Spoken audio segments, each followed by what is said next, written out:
Okay, and I'm back. All right, so here's a small little thing that happened. The camera died last night in the middle of my review of Dragula, and it was 3 in the morning. So I washed my face and went to bed. So it is a little earlier. It's just 11 o'clock, and I have plenty of time to finish the other half. I'm going to splice them together so you're going to see a jump cut from the start of the video. You're going to see this. Then you're going to see the start of me starting my video. And then it's going to actually jump to me dressed like this to finish the video. So do not be alarmed. This is just piecemealed. I know it's janky, and you just continue to watch it. Just, I love you. And I'll see you in maybe 10, 15 minutes. I'll be, future me will be back in this outfit. I'll be back. Hey, this is Ebbie with Ebbie Reviews, and this is going to be my review finally for Dragula season 3, episode 6, Hospital Horrors. Now see, we need to start here. Dear Amazon, I don't know what you're doing. I don't understand. The episode should have been out yesterday. It should have been out yesterday. We had Amazon said that there were some copyright issues or something in the content, and they sent it back to the creators, and they were waiting for it to return so they could upload the video. I don't know who's telling the truth. I don't know who's lying, but either the Boulay Brothers production company needs to get the fuck together, or Amazon does. I don't care who, but this is ridiculous. Y'all, time, just get your lives together, please, and thank you. Got people having to buy episodes on iTunes because Amazon can't get right. What is that? Now, hell. So, now let's get on to the beginning of this episode. So, you know how they've been having these little vignettes that have been telling this ongoing story all season? Skirt. This is why I think the episode was late. I think they reshot the beginning of this episode. Because in the beginning of this episode, they are doing this skit where they are doing surgery on themselves, like plastic surgery. And they're talking about how ungrateful the contestants are, and they're getting on their damn nerves and don't bite the hand that feeds you. Now, I think this is in direct response to the feedback that was given to Hallows Eve and all her big. Okay, I don't want to be rude to her. And I don't want to call her stuff a big bag of bullshit, because that's rude. And that's insensitive, and that's one thing I don't want to be. But so here's the thing. Hallows Eve doesn't know how to take corrective criticism. And so she still doesn't, even though, okay, so she wanted to put period blood on the tampons and the maxi pads of her costume last week. And standards and practices were like, nah, bruh, no, you can't do that. And they gave her very strict guidelines of what you can do.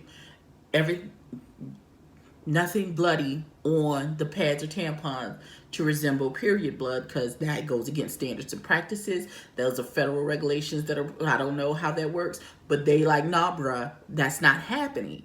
And so her costume was limited. So when she got the critique, oh, we wish your skirt was fuller, I don't know, I guess that was the last straw for her, because that's when she went into that mini tirade about, I will stand here and I will be in the trash that you women think you are, and blah, blah, blah, blah, blah. Okay, girl, I don't. The articulation of what you were trying to get across did not come across. It came right as sanctimonious and self-righteous, and I really wasn't here for whatever the hell it was she was talking about, baby. I really was like, no. Just no. No, girl, just take the critique. Just take the critique. That's all. They are judging your drag in context to what the parameters you were given. The parameters you were given by the Boulay brothers, by standards and practices. However you decided to do your drag through the lens that was given to you and the parameters that were given to you, then that's what you do. And even with the limitations, still take the critique on how the drag could have been made better. That's it. That's all. The end. And I'm done. I know somebody probably gonna cuss me out in the comments, but bite me. This is my review. Okay.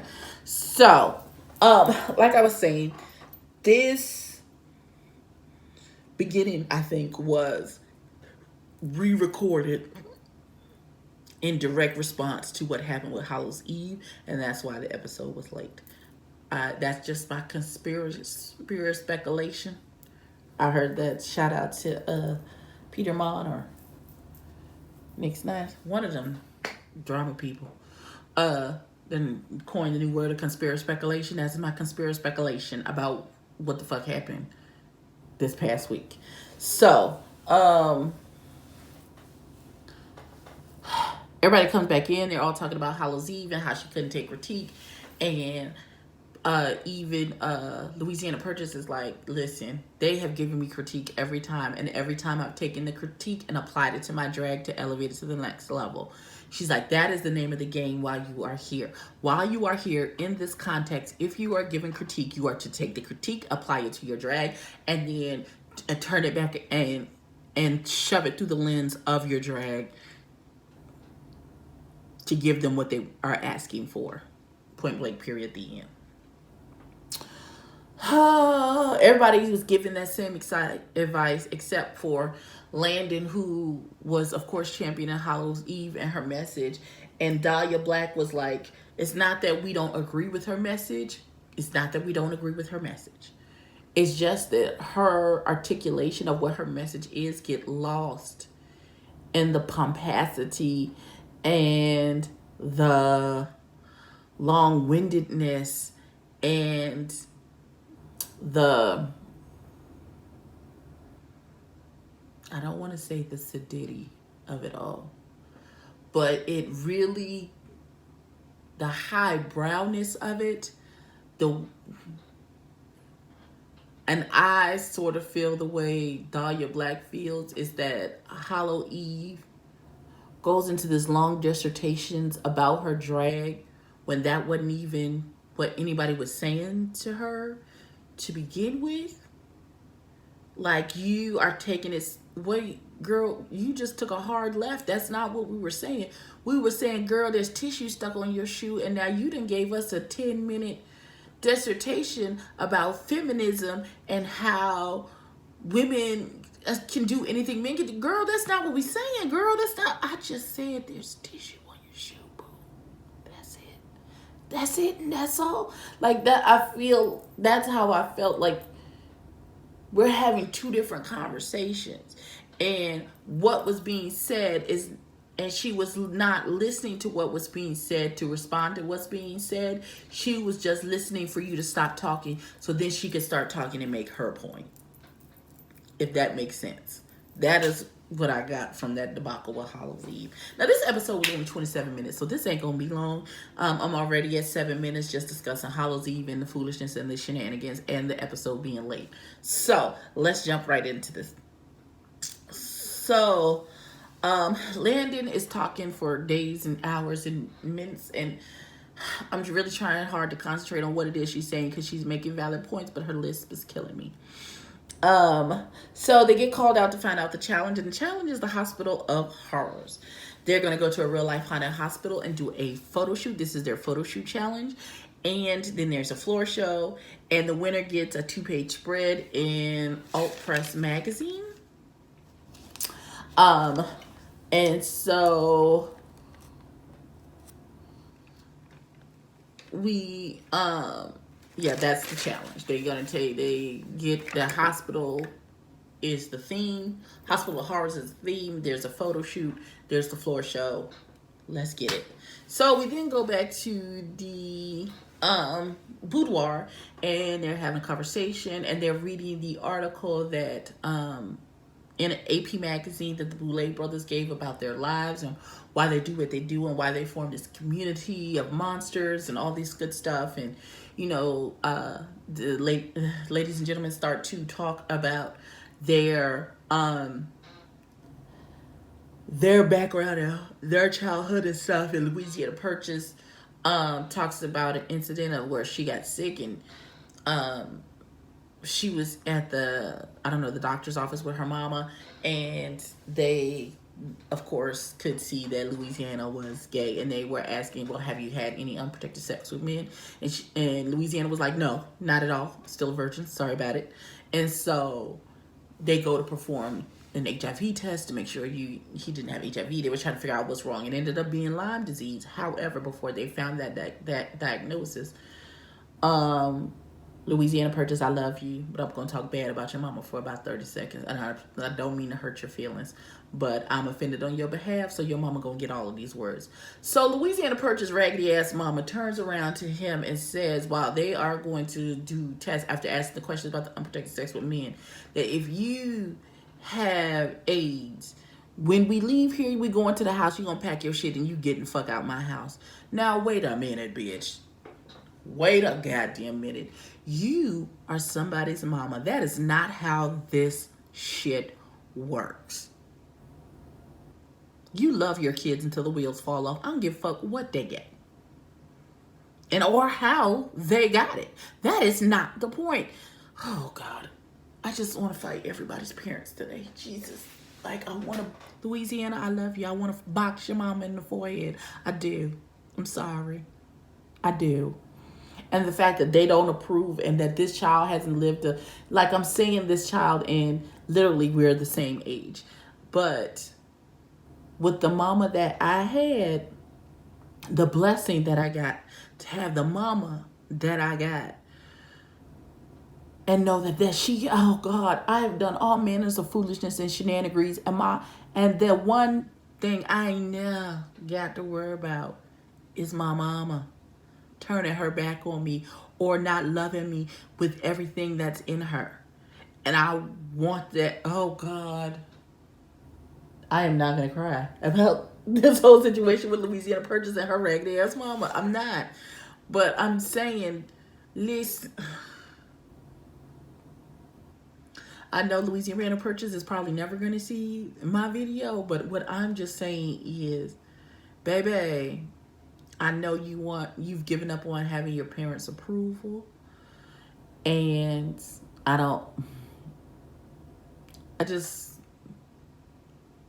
my heart hurts for you. And I'm sorry that your mama ain't shit. I'm sorry that her love comes with conditions, because that is not how it should be between a mother and her child. It's just not. There is absolutely nothing that my children could do that could turn my love from them. It's not, even in their wrong, I love them with every fiber.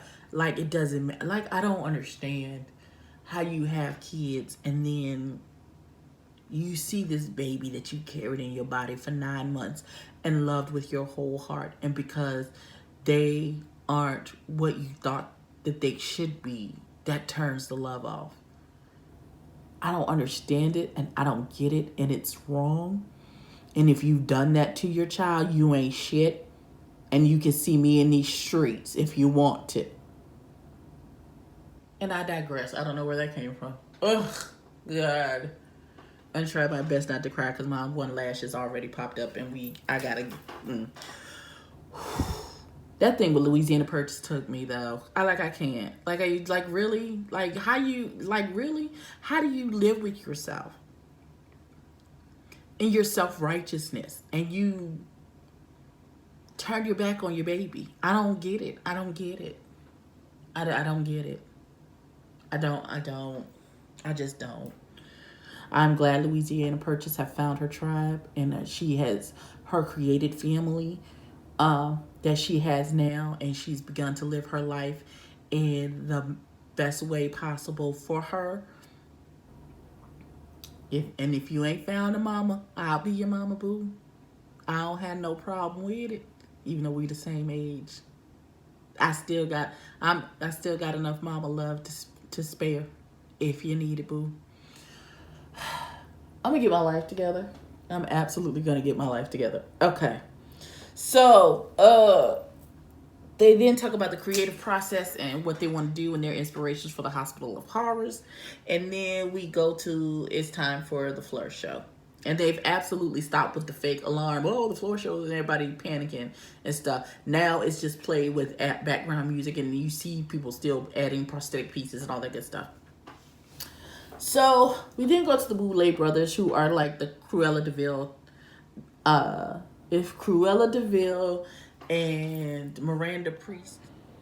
Okay, so the Boulet brothers, mix between Cruella de Vil and Miranda Priest from The Devil Wears Prada. That is what they're giving in their floor show look. Okay, so the floor show was way better. I guess with less contestants, you get more time to spend on each person and get a good feel for their look and what they're doing in the floor show.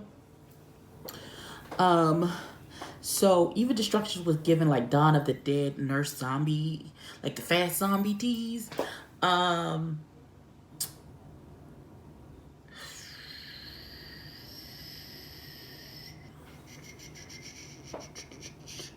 Landon was an evil doctor where his brain was growing outside of his head. He had gotten so smart. It was giving me very what's the name of that? Black Mirror. That story about the doctor in Black Mirror. That's what it evoked for me. Louisiana Purchase, my love, gave very much. I was a cute little slutty candy striper and fucked one too many doctors. One of them got mad and strangled me. I put a whole lot into that. I put 20 on 10. But still, accurate. So, Madeline Hatter had on, first of all, her hair. Let's get into this hair. This bright red Jessica Rabbit hair that she had on. Baby. Cleaner than the board of hell. However, this outfit, it was like a vinyl white jumpsuit with a little nurse cape with a doctor cross on it. Well, the cross was in red, so red and white, you normally assume doctor, hospital, ambulance situations and circumstances. So that's kind of tea she was given. But when she took the cape off and then unzipped the thing, was like her chest was her insides of her chest. It wasn't like, oh, I unzip it in the skin. Oh, titty. It was like I had zipped my skin and like the inside of my chest cavity was hanging out.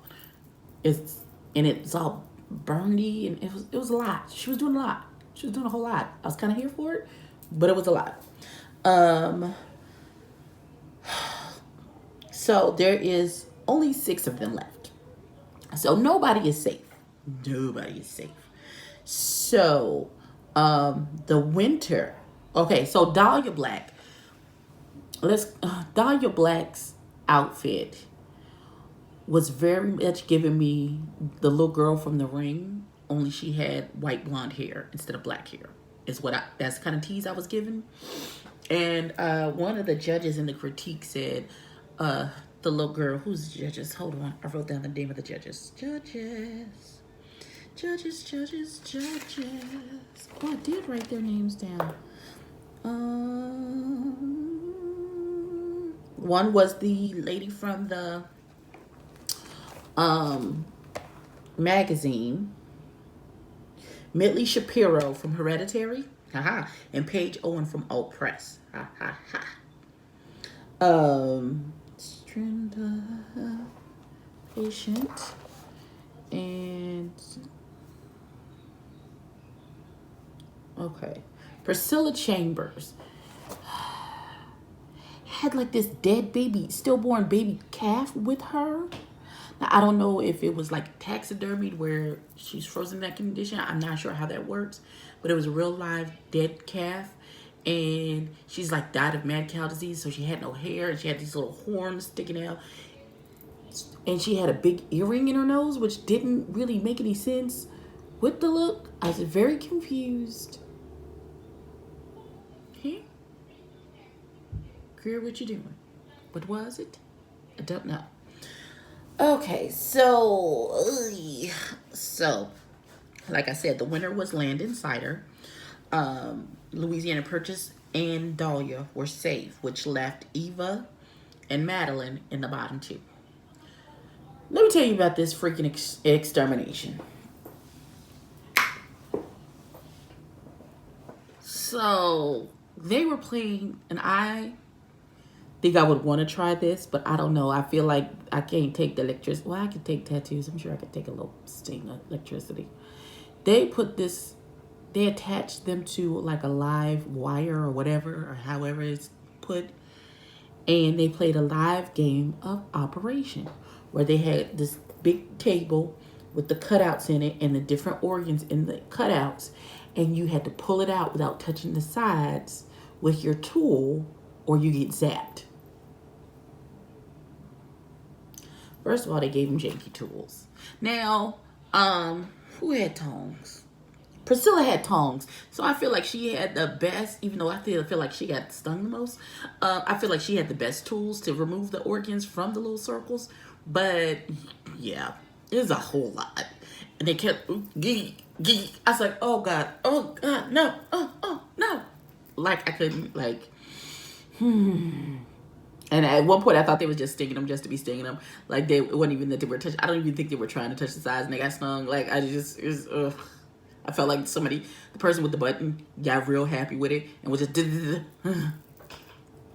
Okay. So, they both were able to successfully remove all the organs. And then we go to later that evening, and somebody is driving in a car super fast. And Madeline Hatter wakes up in the back seat. And she's like, what the fuck is going on? And so she gets to roll down the window. She sticks her head out the window. She's like trying to climb out the car. And the person driving the car swerves into a tree. And the tree knocks her head off. And she is killed. In scene. Thank you. Yeah, that's how it ended. Yeah, it was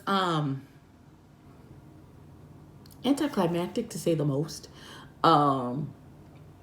We've been waiting for this episode. Like I told you about my conspiracy theory at the beginning of this video. That's why I think this was late.